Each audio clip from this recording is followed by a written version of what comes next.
Rosset qui en parle bien, de l'idiotie. En définissant l'idiotie comme je le fais, c'est-à-dire en revenant à l'ancien sens d'idios grec, hein, c'est-à-dire simple, particulier, unique, sans duplication, sans double.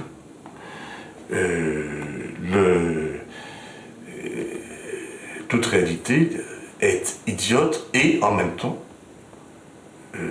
indéfinissable, sinon négativement. Rien ne peut la définir. Elle se définit par son caractère indéfinissable. Le sens d'idiot, nous l'avons un peu perdu de vue. Maintenant, un idiot, c'est un imbécile. Et d'ailleurs, ça l'est toujours un petit peu... c'est toujours vrai dans la mesure où le sens dérivé d'imbécile a quelque chose à voir avec le sens ancien de particulier qui réapparaît dans certains mots comme idiosyncrasie, comme idiome et bien d'autres, puisque du fait même qu'on est singulier et comparable à rien, hein, on est à la fois réel et indéfinissable.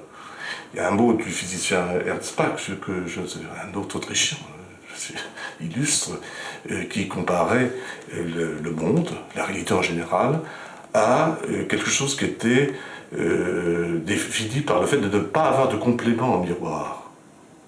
Hein? Donc Ernst Bach avait cette même idée, et d'ailleurs beaucoup d'autres ont cette même idée, que ce qui fait l'énigme du réel ou l'énigme du monde, c'est d'être seul en somme. Le monde est seul comme un individu est seul. Et pour reprendre alors le mot admirable de Shakespeare, tellement connu, où il est question d'idiotie aussi dans Macbeth, quand Macbeth dit que le monde est une histoire racontée par un idiot, pleine de bruit et de fureur, qui ne signifie rien, eh bien, il est clair que le monde aussi est idiot. C'est pas l'histoire qui est idiote, c'est pas l'historien ou la personne qui raconte. Le monde qui est un idiot, c'est le monde aussi, n'est-ce pas? C'est un idiot qui raconte l'idiotie, un idiot qui témoigne du réel en faisant l'idiot et en montrant l'idiotie. Mais encore une fois, dans un sens qui n'est pas seulement le sens d'imbécile, c'est aussi le sens de singulier.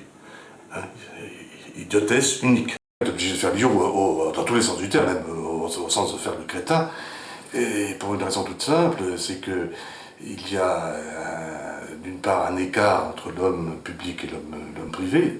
Seul l'homme privé existe, seul l'homme privé est idiot au sens originel du terme, seul l'écrivain privé est réel, et il est évident que faire l'idiot est tout simplement un masque.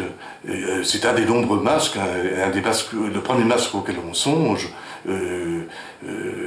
quand on se trouve brusquement exhibé, sorti de son monde intérieur, celui de l'écriture, de sa réalité propre, sa réalité idiote, et confronté à l'autre. C'est une expérience extrêmement bizarre, si vous voulez. Qu'est-ce que les autres ont à voir avec moi?